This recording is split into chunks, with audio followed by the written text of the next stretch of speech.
What is up, guys? I'm here just to give you my review of the new episode of One Piece that just dropped today.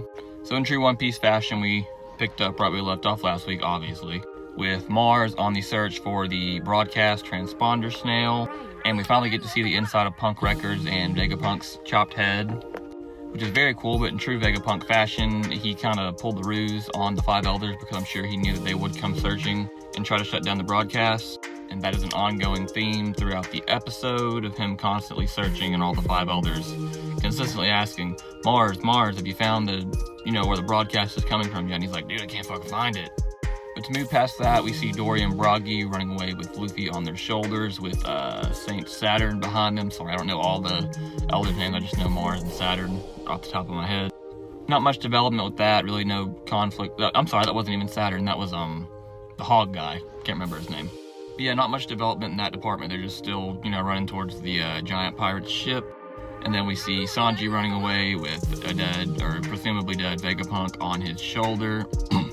And he hears the conflict from miles away, as Sanji does when there's a woman in distress. The conflict going on between the Elder, that is like the weird skeleton horse thing, and Bonnie and Frankie, and Kuma's body, presumably dead, but we don't know for sure. And this is probably the most aura we've seen from Sanji this whole arc, more or less, since they stepped onto Egghead Island. The Elder is about to bring the giant katana down on Frankie and Bonnie, and in true Sanji fashion, the chivalrous man that he is, he stops the blade with his leg and kicks the Elder right in the head. Badass. Then he kind of just gets a little broed, gets munched up by the Elder. It'll happen to you. It is what it is. Frankie tries to save him, then the horse starts going crazy style, stomping around. Not much they could do there. Then some giant pirates like, hey, what's going on over there? That's Sniper King's friend. Let's go help him out. So they come wrangle the horse like they're at a rodeo, and they're kind of keeping him under wraps until Bonnie uses her devil fruit power to become giant and tries to step on the Elder. Then he's just like, all right, I'm done playing. Let me lock in right quick. Changes from his horse form to his Minotaur form, pulls the katana out, and the last shot we get of that is Bonnie about to come down on to him while he has his katana drawn. I'm sure we'll find out what happens next week there. Then we get more and Mars searching for the transponder snail to no avail.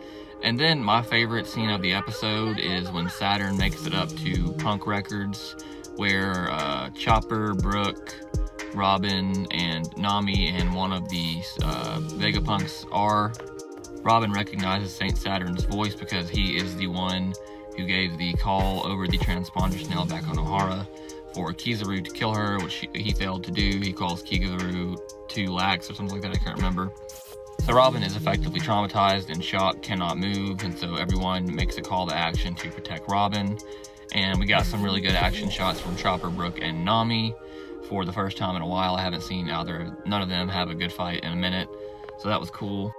Can't wait to see how that develops in the next episode. And then I believe we end the episode off with the broadcast finally going live and Vegapunk revealing that the entire world will sink into the sea, and everyone around the world is just so shocked, which rightfully so. That's a crazy thing to find out.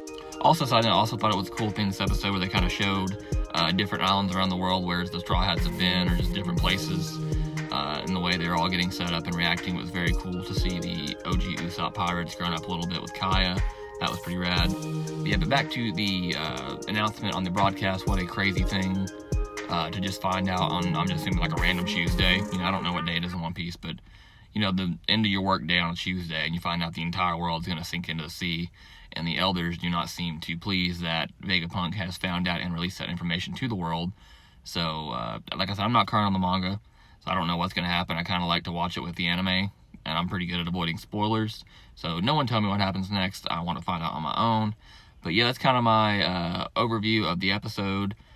Very good episode, lots of action, not too much story progression, but that's per usual with One Piece pacing.